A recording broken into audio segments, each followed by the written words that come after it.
right, we're going to let everybody get in here and get settled. Thanks for joining us. We're just going to go ahead and keep all of the audience's mics muted, keep their cameras off. That way we can preserve the recording. This session will be recorded. So we're going to go ahead and get started. My name is Donna Blake-Weems. I'm ISMTE's Executive Director. And we're super excited to have you all here today. This is the RTP's local group session, Let's Go Anonymous, a case study for implementing changes in an editorial office level. I know you're all excited to get going, and we will in just a second. But again, we're going to keep everybody in the audience's mics muted, cameras off. We will be asking you to pop questions into the chat that will be monitored, and there will be an opportunity for Q&A later. So we'll go ahead and this session is being recorded just so that you're aware, and we will post this to the ISMTE website once the recording is finished rendering. And now I would like to introduce you to your moderator for today's session. This is Colin Trumbull, who is the Staffing and Resource Manager and the Editorial Client Manager at J&J Editorial. Colin, the floor is yours. Thanks, Donna. Hi, everybody. Good to see you or see your names in the Zoom chat.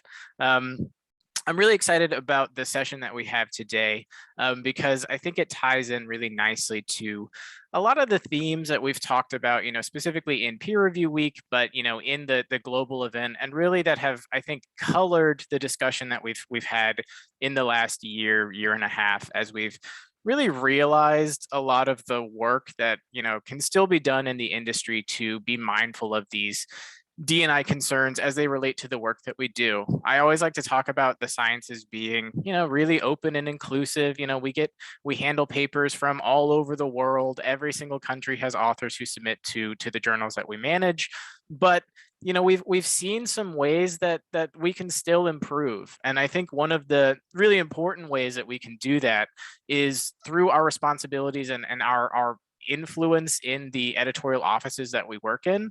And I think what we have today is a really awesome case study of, making a relatively minor change in terms of procedural change, but making those adjustments and empowering our editorial offices, our teams, and our staff to, speak up, even if it's something that, is a kind of small change that can be easily made to really adjust the inclusive language that we use in our communication, or looking at something more broadly and, maybe using this experience and tackling something kind of small to springboard into something much more significant. And what I love is that we have the power to make these small changes here and there that can really build into something greater. So what we have today with us is a presentation from Tasha Wilhelmsen, and it is really diving into a practical application of these concepts, looking at a way that we could change the wording used in our editorial offices to really improve and be a little bit more mindful of these D&I concerns that we've been speaking about. So we're going to run through this case study. Tasha is going to sort of talk about the decisions and the process there. And then we'll have a chance at the end to have some discussion questions and really talk about, ways that we can continue to empower our colleagues to look at making these changes as well. This is obviously really delicate stuff, and you want to do it thoughtfully and deliberately, but that doesn't mean that we don't want to do it at all. So I think this is a really great example of how we can do that effectively. So when that question and answer section comes around, I invite you all to turn on your cameras and your microphone if you feel comfortable doing so, and engage in that discussion that way. But as Donna said, you can also enter your questions into the chat, and we'll address them that way as well, or any comments that you may have. And before we really get going, I wanted to plug something for you all here, and that is that if you're interested in assisting in the planning and implementation of these local chapter meetings, please feel free to reach out to me, Colin at jjeditorial.com, and shoot me an email and let me know, and we can definitely get you involved in that process. We're always happy to get more people who can help plan these events and continue to bring a more diverse pool into the content that we can bring and present. Thanks for putting that in the chat. So with all that said, I'm going to throw it over to Tasha now. I'm going to screen share a little bit, and we're going to go through this this presentation. And again, if you have any comments, we will have a section coming up at the end. So please feel free to hold on to them until then, or throw them into the chat, and we'll grab them out as they come. So as I share the screen, I'm going to throw it over to you now, Tasha.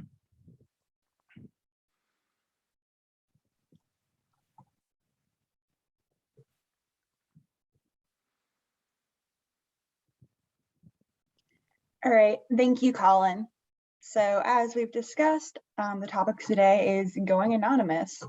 So a little bit about me, I'm an editorial client manager at J&J. I work on system support. I'm also a member of the ISMTE Education and Standards Committee.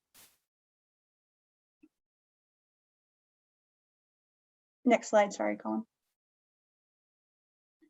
All right, so I just wanted to start today with a quote that I thought really kind of encapsulates why there is a push to stop using the word blinding and go into using anonymous.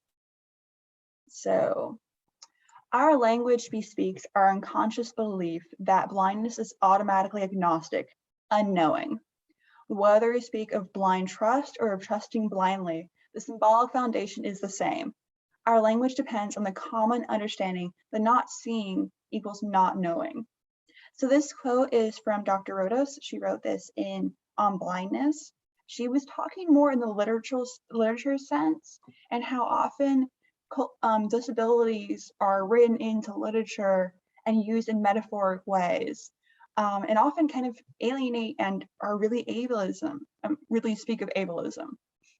There's an understanding that there's just an understanding kind of the metaphorical way we use blindness often in our daily language, but and scholarly publishing kind of relies on this sense that blindness is unknowing, that if you're blind, you do not know things. So that's definitely something, I feel very strongly about moving away from, and isn't really something that needs to be in the place of scholarly publishing. Next slide, please, Colin. All right, so some simple reasons to change blind review to anonymous. So the term is ableist and it relies on the metaphorical meaning of blind. And this push to find alternate wording is not new. I cited Dr. Tremaine, but there are sources back to like 1996 of people considering this change. It's definitely been discussed before, sometimes in society circles, sometimes with different publishers, but it's definitely not a new thought.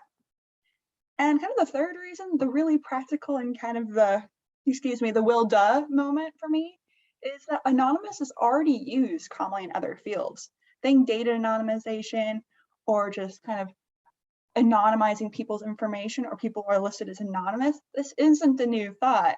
Of course, we're very used to the term blind review and then blinding papers, but anonymous fits right in already, and it's kind of already part of our lexicon. Next slide. All right, so I kind of want to talk about the timeline as part of this case study at J&J, at least for me, of how I kind of got on this trend. Now, I would like to say that I had the epiphany that I realized that blinding was an ableist term, that I had kind of thought about it when it comes to all the literature I've read and then scientific studies, but I didn't. I kind of was just very comfortable with the term blinding.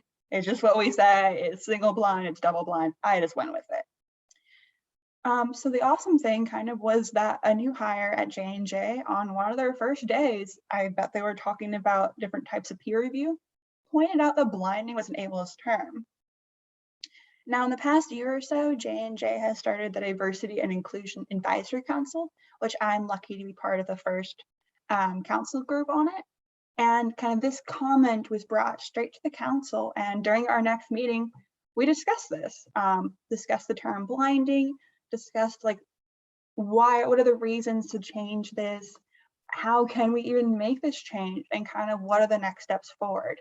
So in this meeting, we discussed kind of like that we all agreed, we should try using anonymous instead, especially since there had been examples in scholarly publishing and elsewhere of switching to the term anonymous successfully.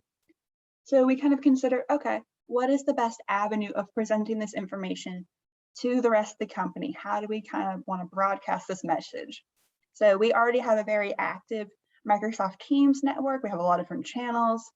And recently, as part of our professional knowledge committee, professional development committee, we already made something called the Prof Dev Knowledge Exchange. So what this is on Microsoft Teams, someone from the committee posts an article relating to whatever topic they want to discuss.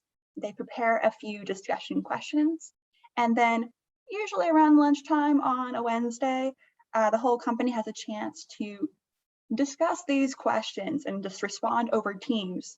So it's a nice way of giving everybody a chance to dive in and not be put on the spot, because they have a chance to consider the questions, the article, and their answers before they respond.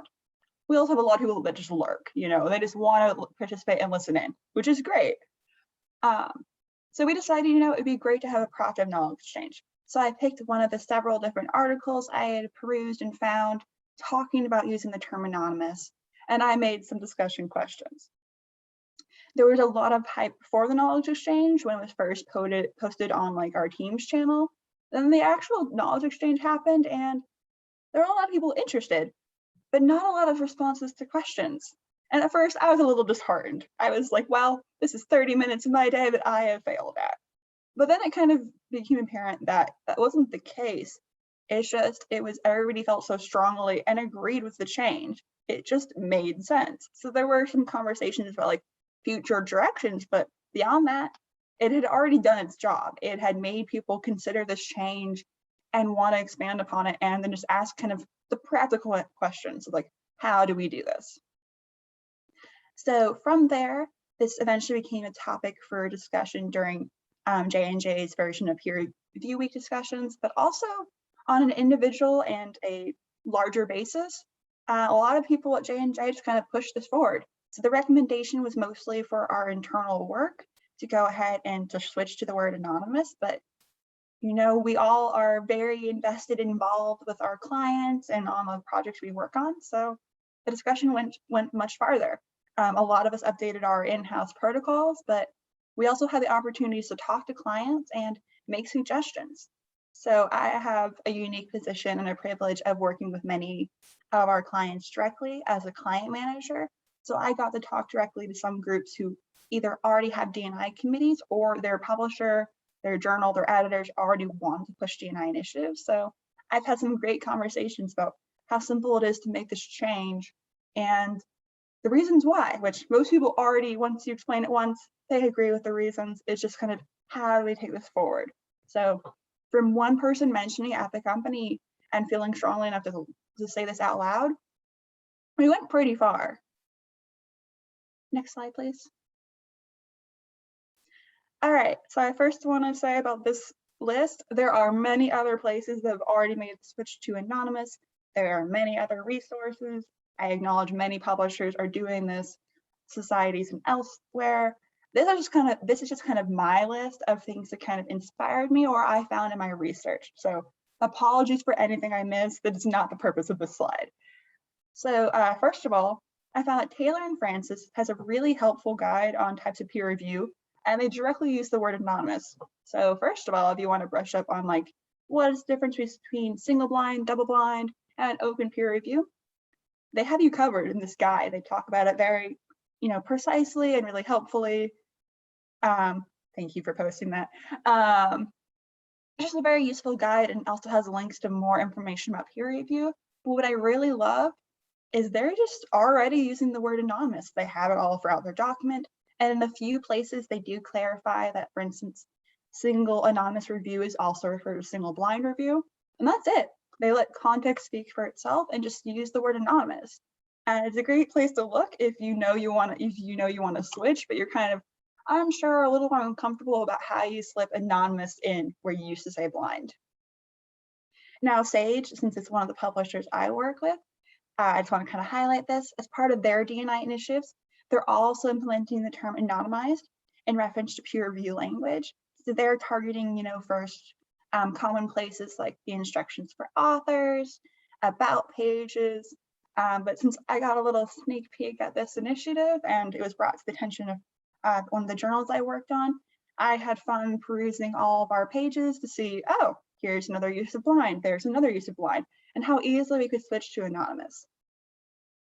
And beyond that, I kind of did a hunt for editorial manager. So editorial manager is the system that I'm used to. I'm kind of on team EM, but I was looking through it and I realized after working on it so long that at one point it used to say kind of like blind comments when it referred to comments from either peer reviewers or editors that would be going to the authors, because these comments would usually be anonymized when the author receives it in a single anonymous peer review system. And of course, in a double anonymous peer review system as well. So I had noticed that it definitely used to say blind comments in the past, but now it says confidential comments. Sadly, this is not, consistent necessarily on Editorial Manager. There's still plenty of places where the word term blind is used instead, including when you say that you want it blind some editors. Instead of using anonymous, it says blind when you want editors to not be able to access a manuscript because there's going to be conflict of interest. And then if you ever poke around the system administrative functions, blind is everywhere. But like, there is an easy place where they've made the switch and it's happened. So I'm excited to see that continue to happen. Next slide. All right, so I've just told you that it's easy to make the switch and that I've found places to find examples, but I'm going to be nice and give you actual examples because I realized when I first started doing this, it wasn't completely straightforward to me. So here's just some examples of phrases that use blind. These are ones I found from different like guides and from different instructions for authors. And here's the way to say it with anonymous. So forgive me, but so this journal uses single blind peer review. This can be easily changed to this journal uses single anonymous peer review. So a common one for double anonymous peer review. Don't forget to also provide a non-blinded version of your manuscript. Of course, that's the one you need for the publisher in the future and just for what posts online. And so for anonymous, don't forget to also provide a non-anonymized version of your manuscript. This one's a little more complicated, but for blinding in the reference list, anonymous 2007, details omitted for double-blind reviewing. So this switch can be simple as for anonymizing the reviewer list, anonymous 2007, details omitted for double anonymous reviewing. And what I find funny about this example is right there, you can see an example of we already use the term anonymous in scholarly publishing. It's not uncommon to see in a section where it talks about blind peer review, it right away will state anonymous in other places. So it's just kind of making the switch completely that matters. So next slide, please. All right, so I've talked about how easy it is and I've talked about examples, but here's how to make the change, because often we'll be working with editorial office, we'll be working in the editorial office, working with clients, authors, and reviewers. So here's some easy steps. First of all, as I was talking about with Sage, you can just update your journal website. Find the instructions for authors. If they mention the peer review type, go ahead and switch that. Any place they talk about needing anonymized documentation, update that. You can really just Control F for everywhere you say blind, and most of the time you can just put anonymous right in. Reviewer guides are of course very important. This is most often where you're going to say what type of peer review you have and possibly give reviewers instructions as well about how to make sure their comments are anonymized. And beyond that, your journal might just say this on the about pages. So next, kind of how do you broadcast this message and get buy-in? Well, you can announce the switch to editors, editorial board members, and others during a regular annual meeting or a board meeting. You can get buy-in from editors because with many changes, of course, you need buy-in from multiple sources. You can get buy-in during these meetings. You can have questions answered right away, and then you can get champions for making this change. After that, it's often a great idea to, in some way, publicize this to your authors, reviewers, and readership. Now, if you already are publicizing other D&I initiatives, just slip this change right in. It can be as simple as having an editorial published in one of your bigger issues of the year. I recommend the January issue because although a lot of times people already have some kind of annual update in that issue of the journal.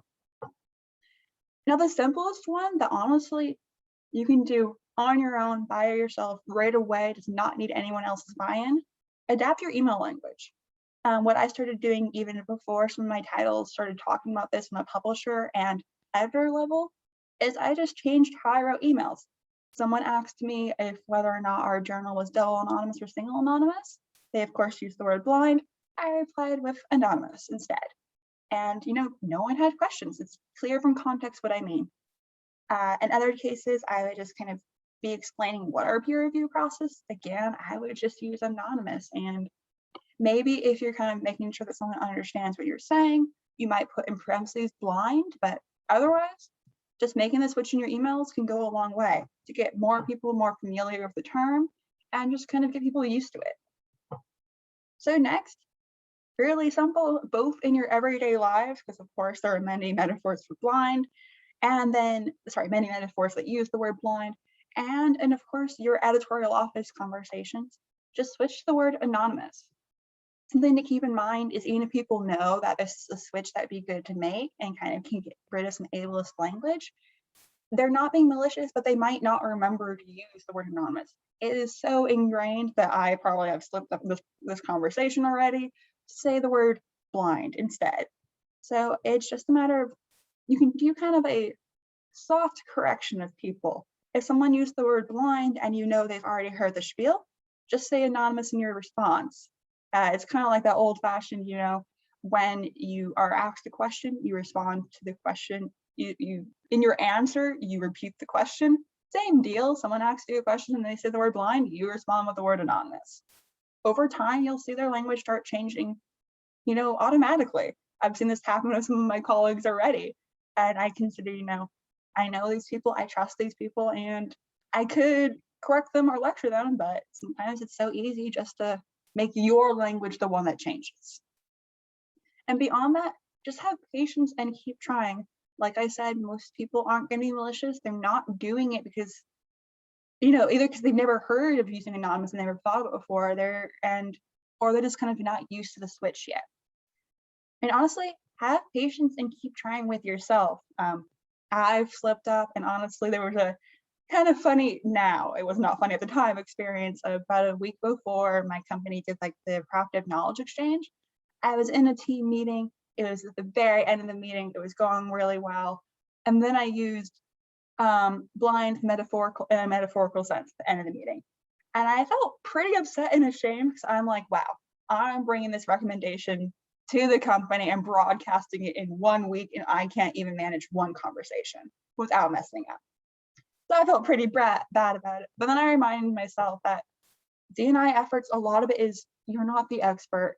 You are trying to empower other people's voices, stand up for other people's belief, and trying to take on the emotional labor. And of course, trying to avoid microaggressions.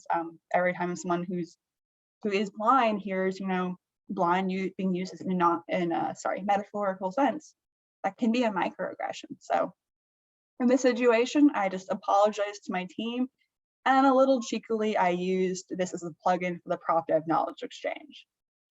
So it can be very, very easy to make this change. It does not require a lot of work, and it's a small step in the right direction, but it can be a platform to make a lot more changes. Next slide, and go ahead, Colin. Thanks, Tasha. That was a great run through of, again, a practical application of these things that we've talked about. So we have a couple of thoughts and questions here that I'd love to get, you all's input on. But before we do that, just sort of listening to you, Tasha, I had a question that I'd love to hear, the group's thoughts on, and that is, a lot of this stuff does tend to stem from not necessarily, outright malice, but just sort of ignorance or adherence to what we've done previously. And I wonder, what the best techniques we have to address these things without, eliciting a defensive response, because I will typically hear something like this and immediately feel a little bit personally attacked. And then I kind of need to step back and understand this isn't really about me. But I could see that being really, really complicated, especially when we're working with other journal stakeholders or an editor-in-chief who may have been involved in establishing a procedure initially, and then figuring out, how do I broach this subject delicately enough to, not make people shut down and be defensive. And I think this speaks to a lot of different pieces of the puzzle that we touch, in the management of a journal, and even as an editorial assistant or working as a publisher. I think there are a lot of different ways we could approach this, but I wondered if any of you all have any thoughts about ways to approach these delicate situations thoughtfully and considerately, in a way that could maybe help ensure a positive outcome down the line.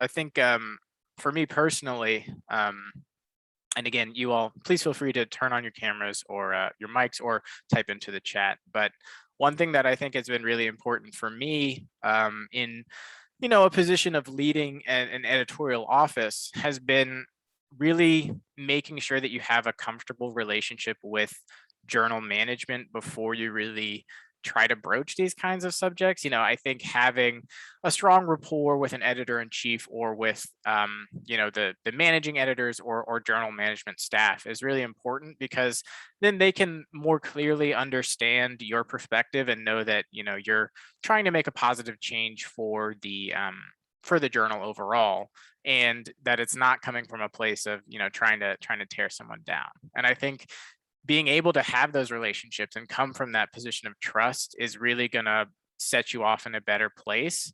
And also speaks to generally the importance of having that close relationship with the other moving parts in the journal that you're working on. But I don't know if Tasha, do you have any thoughts on that, or if anyone else has any thoughts they'd like to share? Yeah, I have thoughts, but of course, anyone else feel free to jump in. But actually, one of the best tips I learned was from a copy editor, because in a lot of ways, copy editing also is on the front line of some of these D&I efforts, including with a lot of changes to style guides as like APA and others move to have more D&I focused language. And the tip I learned was throw the style guides at people, throw previous examples. So if one of your editors is unsure, go straight to your publisher if you have a large publisher and see what D&I efforts they're already doing, because then the publisher can back you up and explain the language. To everybody. And also you can use, if people are concerned about how to change their instructions for authors, show an example of another instructions for authors that uses the term anonymous, but basically make use of your resources and share them to start the conversation.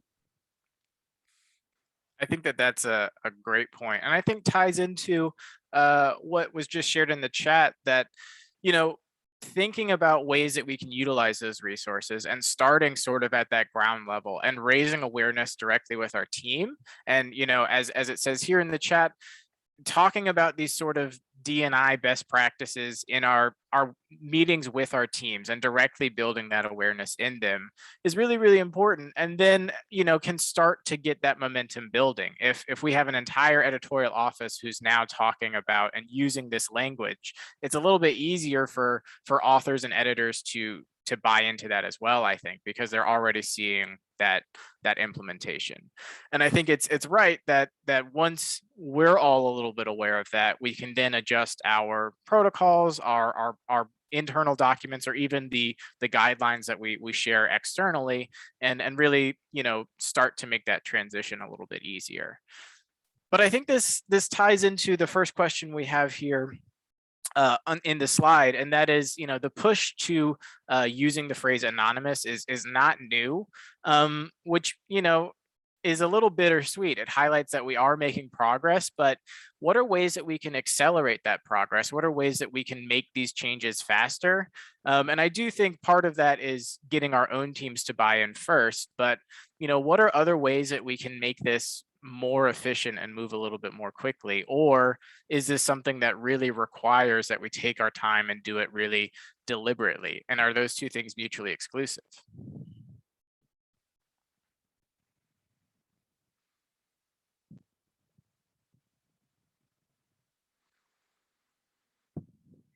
I'm always a little bit conflicted with these because I think that these moves, any sort of D&I initiative can be problematic if it's not done thoughtfully. And so, if we were to trade executing things from a thoughtful position while trading that for, a rapid release, I think that could be a misstep. And so finding that balance between, the appropriate path that needs to be taken procedurally and also pushing for rapid actual change, I think is difficult and requires some deliberate thought. But I think you ought not only shoot for things to be done faster, but faster and appropriately, I think is important.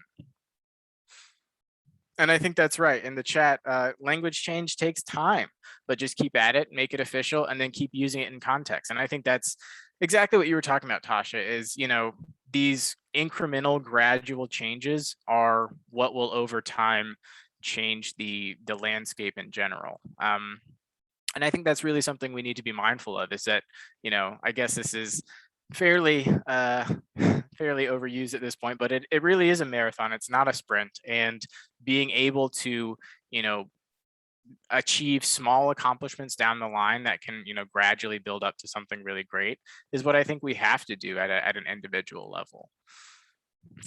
But as we're looking at this at a more broad individual level, is there anything else in publishing? Are there other terms or other concepts that we think it's time to retire? I've seen some discussion around, honorifics in communication to authors or editors, or other titles. I've seen some people really pushing for neutral titles, some people pushing for gender neutral titles, and I wonder if there are other places that maybe we could start looking at making these incremental changes to a greater effect down the line.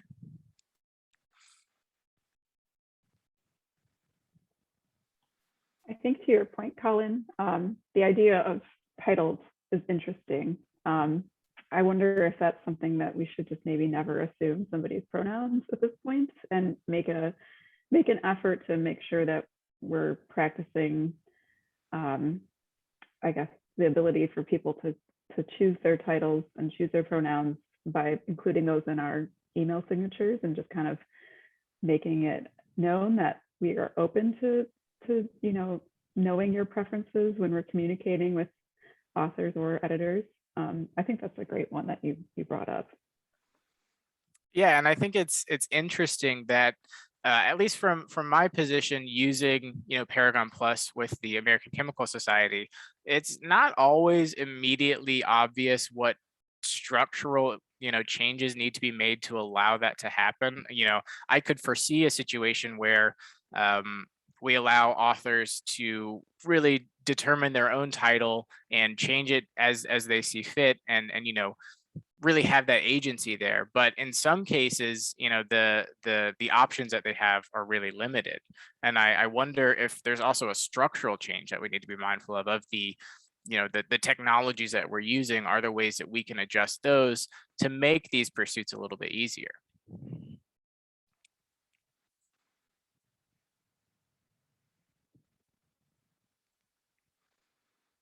Tasha, in your role as a EM guru, do you know how easy it is to really adjust or allow authors to adjust their titles in Editorial Manager? Is that something that's really easy to do, or is it challenging? So actually, this is a nice thing in EM, because I think in Scholar One it's like a drop down when you pick your title.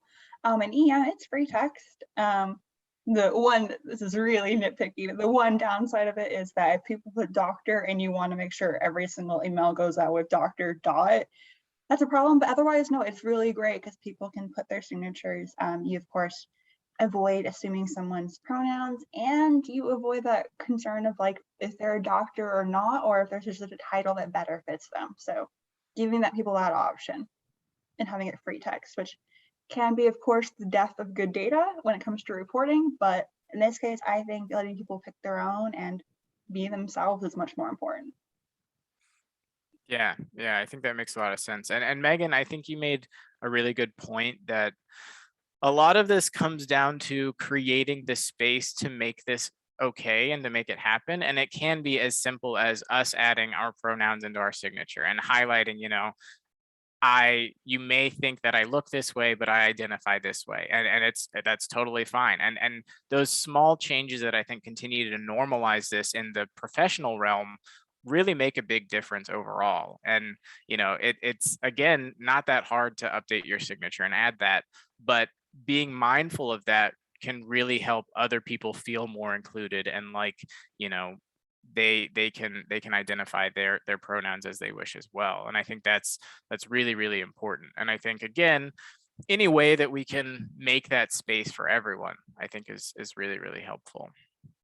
But oh, sorry, go ahead, Tasha.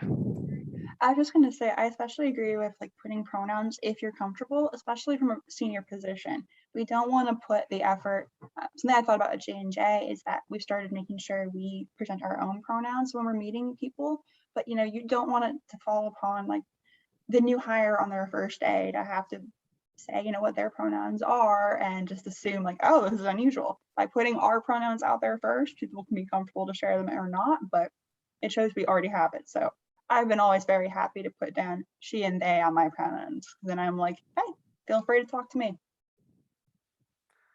I think that that's an awesome thought. And I think that that really ties into the next question about how can we empower our team and our colleagues to address these issues. And one of the ways that I think is really, really helpful is be an example of that. As you said, Tasha, especially in senior leadership roles, you acknowledging and giving value to this concept makes everyone else on your team give a little bit more thought to it too, if they need that. And I mean, it really comes to a large question that I'm not really sure I always feel like I know the answer to, but that is, this first question: what is the role of editorial offices in moving DEI efforts forward? I think you could arguably see, well, we're kind of just executing what the journal management staff has pushed forward.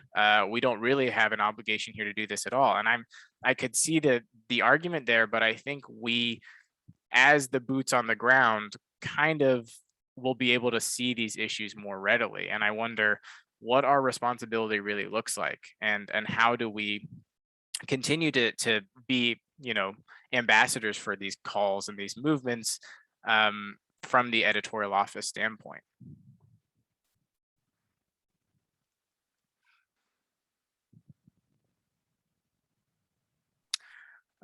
Rebecca in the chat said, I think one challenge comes with name changes and connecting old and new records. There are a few ways to maintain continuity or not, depending on the person's preference, both in the system and outside the system.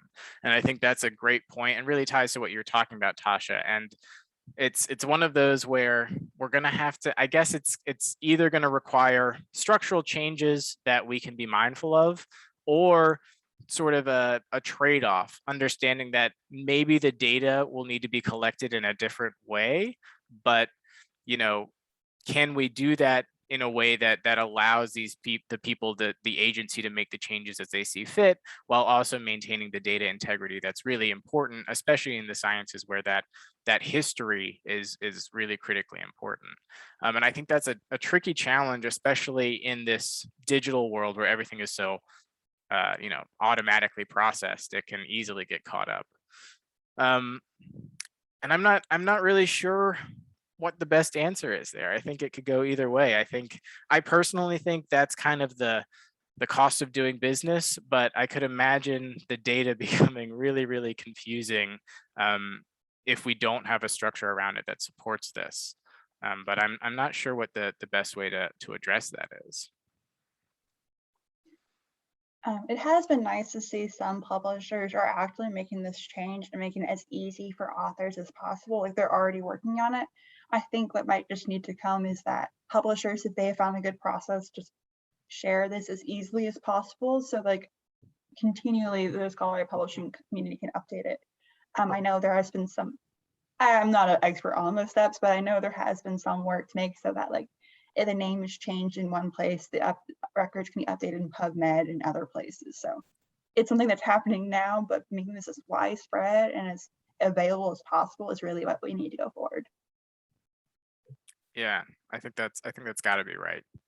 Um, uh, Lillian says in the chat, if I'm ever consulting with an editor about another reviewer or author, I'll try to make a point to always refer to them as them if I did not know their gender for sure. Even if it's a very gender normative name like John or Sarah, I try to get into the habit of it anyway because there's no harm in using a gender neutral term. And I think that is a great tool. And again, it's one of those small adjustments that just continue to make that space and allow for us to be mindful of these ways that, you know, merely because someone's name is John, we don't know how they identify. We don't know really anything about them other than their name. And, you know, the more that we can step back and not assume, I think the better. And I think that we do have a unique case and a unique ability in the editorial offices to make these really small, you know, easy changes to make and implement them and utilize that to change the culture overall. And again, what I love is that these are not super groundbreaking concepts. You know, it takes literally using one different word in your email, and yet that can really change the dynamic and empower us all to be more mindful of these things. And maybe that is really getting at the heart of what our responsibility is in the editorial office, is that, you know, we need to be observant of these things. We need to continue giving space for these changes to happen and speaking up when we recognize an ongoing issue, and then pushing for the people who can actually make, you know, procedural changes, structural changes, pushing for those to actually happen, and continuing to say, well, you know, we talked about this, we haven't really seen any movements here. I wonder if there's a change we can make to our guidelines to make that happen. And keeping the conversation alive, I think, is one really applicable way that we can help to manage these things on the editorial level. And Rebecca says in the chat, I'd love to see a push to make name changes easier outside of the system. And I think that is a really critically challenging situation, is that we could make that change in our system, but how do we retroactively update other articles that may have been published? How do we maintain that data chain outside of the system that we use? And I think that is a challenge that technology and the way that we collect this data has not really caught up with yet. But I think it's an important piece that would make all of this easier. So finally, I have one extra question here, and that is, how can we make marginalized voices heard? And I think this is particularly relevant in the scholarly publishing field, where, again, it can on the surface have the appearance of being a really diverse and inclusive industry. And I think in a lot of ways it is, but, you know, when you look at the disparities in who can get their work published and who has the resources to access published work and who's working in, you know, leadership roles in journals, I think we still see space where we can improve this. And you know, how can we make sure that we are giving a voice to all people, marginalized or otherwise? How do we make sure that everyone can be heard and participate in this industry that really requires the collaboration from everyone involved? Can I actually come to that question with a question for Tasha? It was interesting to me specifically that a new employee felt, number one, comfortable to voice their opinion on, you know, the term blind being ableist language.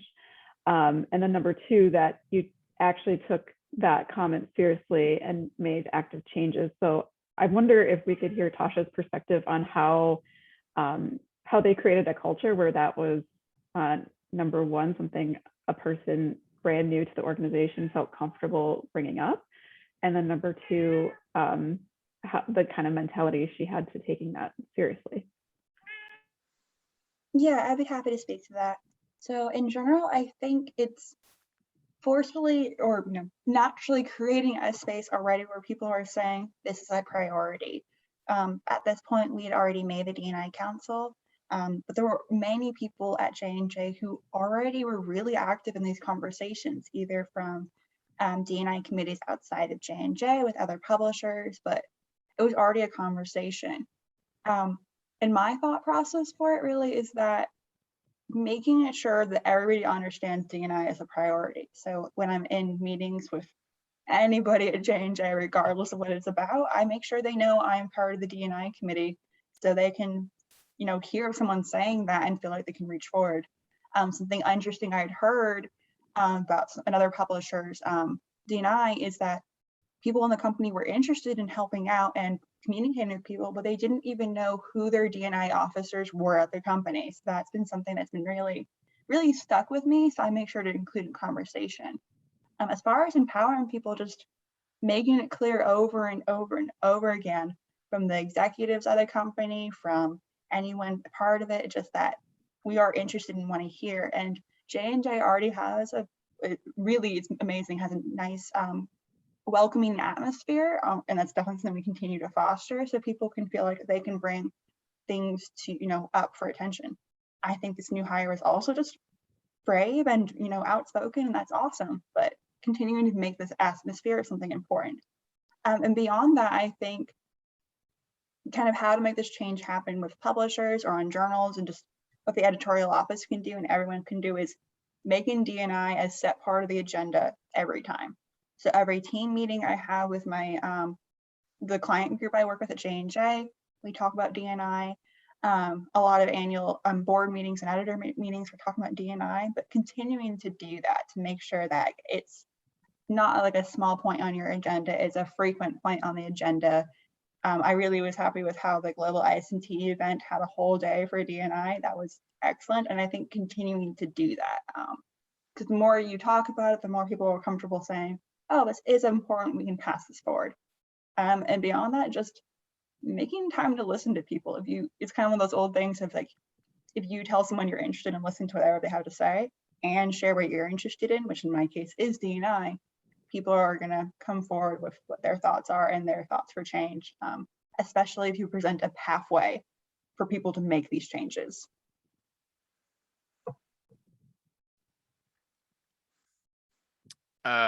Lillian added something in the chat that I think is useful here, and that is that language barriers always seem very touchy, especially when we ask authors to improve their English and grammar in their paper in order for it to be published. I know we provide English assistant programs, but it does feel like we often ostracize people outside of English-speaking countries when it comes to science communication, and we put more work on them.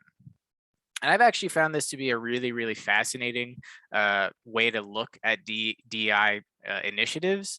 And that is, again, you know, what are the technological restraints that are maybe making things a little bit less inclusive than we'd like. And it's very interesting, especially for publications, because, you know, I think now we're in a position where we could implement, you know, more rigorous AI translation and take someone's, you know, work that they did in their native language and translate it into a litany of other languages if we needed to. But I'm not sure that the industry has caught up with that capability yet. And it kind of comes at it from a more macro level of DEI. But you know, if we wanted to make a push like this, presumably each journal who wanted to implement some sort of translation software or anything like that would need more resources to make that happen. And is it possible that we could push out smaller publishers, smaller journals who have access to fewer resources? We could push them out of the discussion if we implemented some translation softwares or things like that. And is that worthwhile, or would we then be sort of hurting the process in our pursuits of helping it? Maybe that's too complicated. I don't know. Maybe I'm getting away from myself, but I always wonder, you know, how can we make these changes while also making sure that the changes that we implement don't inadvertently push other people away? Well, what I find curious about this is there's a lot of different like journals, publishers. Some do have the resources to offer translations. I know of one project I've worked on that authors are allowed to submit in their native language, and then they will also be paired with a reviewer who will speak in that language. And then later the paper will be translated by experts. That does cost a lot of time, money, and resources, but that is an option. The thing I found most curious though is when like a journal or publisher has like, say, a version of their journal published in Chinese or published in Spanish, and like it's a great big push that's like, an editorial board member sponsors, and then it peters out. So making some way to make this continuous and possibly pooling more resources across, even across publishers to do this, but at least, across journal groups within a publisher. Something I just kind of wanted to say that I find interesting too about the whole push of, kind of how people who are non-English speakers can get pushed out of the area. I think even people who do speak English get put out a little bit, because one of the common terms we'll see is please make sure your language is edited by a native English speaker. And kind of someone who clued me into this being kind of a little insulting was an editor-in-chief for an English language journal who speaks 4 languages, English not being his first, and he finds it really insulting every time because he's like, I am the editor for an English-speaking scientific journal. Let's just stop saying native English. So that's just kind of more an observation, but I think it's something about like even just how we say these things is important. I think that's exactly right. And I think that this adds to what Rebecca added in the chat, and that is that these initiatives need to be sort of far reaching. And Tasha, you mentioned that we can always have like this really exciting push at the beginning. Yeah, we're doing this. This is so cool. And then it peters out. And I think we do need to think about implementing these things in long-term standards, looking at, okay, we've made this push now, but how do we sustain that? How do we make those changes? Rebecca mentioned that, we need to be thinking about developing the next generation of leaders and having them come from a diverse standpoint, but also being really mindful of these things too. And it is sort of it doesn't mean anything necessarily if I change my views, if I can't help push that forward for the next generation. And I think that is really, really important. And Megan, it made me laugh that Research Square is literally doing this exact service. And I wondered if you might have, I don't want to put you on the spot, but you might have any thoughts about the ways that we can continue to be mindful of those resources and the expenditure there while, making these changes from a more practical standpoint. Now that your company has implemented some of these services, what are the ways that you can be mindful of catering to different clients or different journals that have different resources available? Yeah. Well, yeah, we are now offering AI-based editing software through Research Square.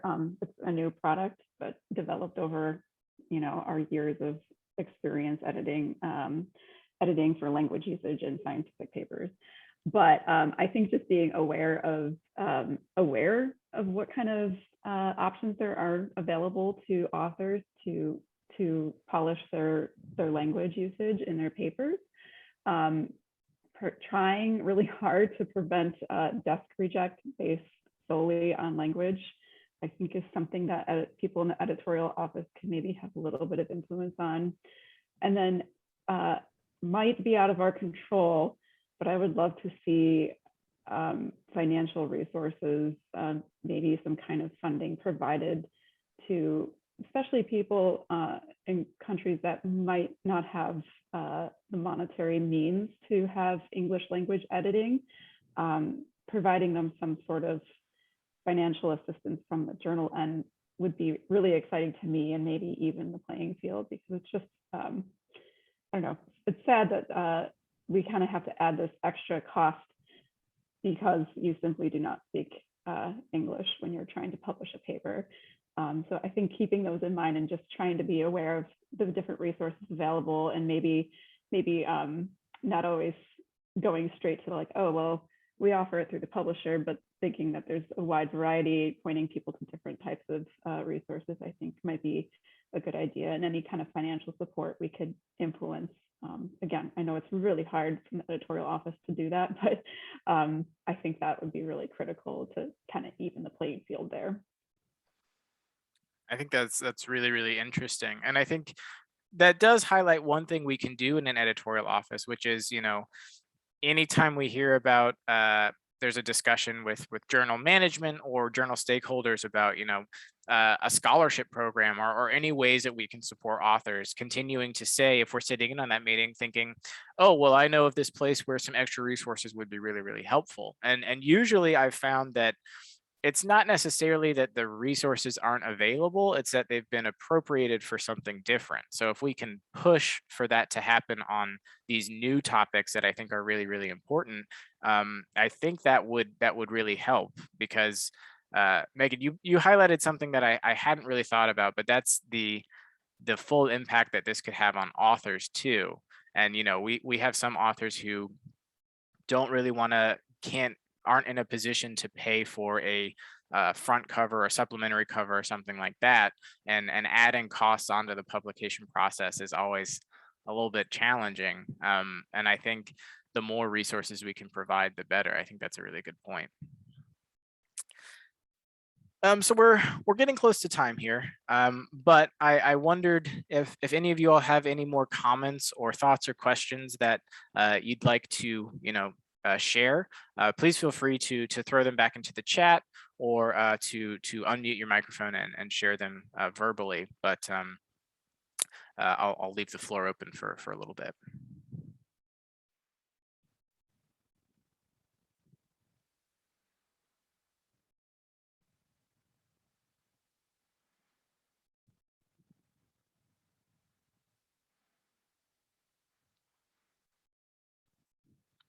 It's always hard to know when the pause has been long enough. Well, we'll start to wrap up here. Yes, as Megan said, once again, if you are interested in helping to prepare for these local chapter meetings, please feel free to reach out to me, and I can help get you involved. You can reach out to Megan too, but I don't remember your email, Megan, if you want to throw that into the chat too. But we'll definitely help get you involved in the process. Right now, we're doing quarterly meetings, but if available, we'll do as many as we have the content to do. And I'll just start to close out here with a couple more resources that we can share. Oh, am I still screen sharing? I don't think I am. Hold on. Hold.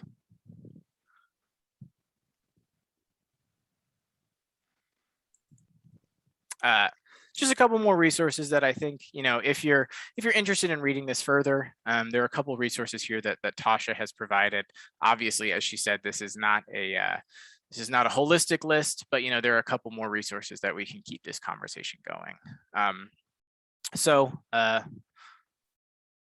with that, I want to thank you all for joining us today. I think this is really precisely what we need to do, keep having these conversations and keep feeling free to push these things forward and ask questions if something feels a little bit off. I'm really happy to see that you all could participate with this and share your thoughts. I'm really excited that we're in a position in the editorial offices to really make some of these changes, even if they're small at first. I think we really do have that capability to identify things we see every day and want to try and address. And so thank you all again for joining us. I love our local meetings, and I'm excited that we're continuing to ramp them up, and really happy to see you all.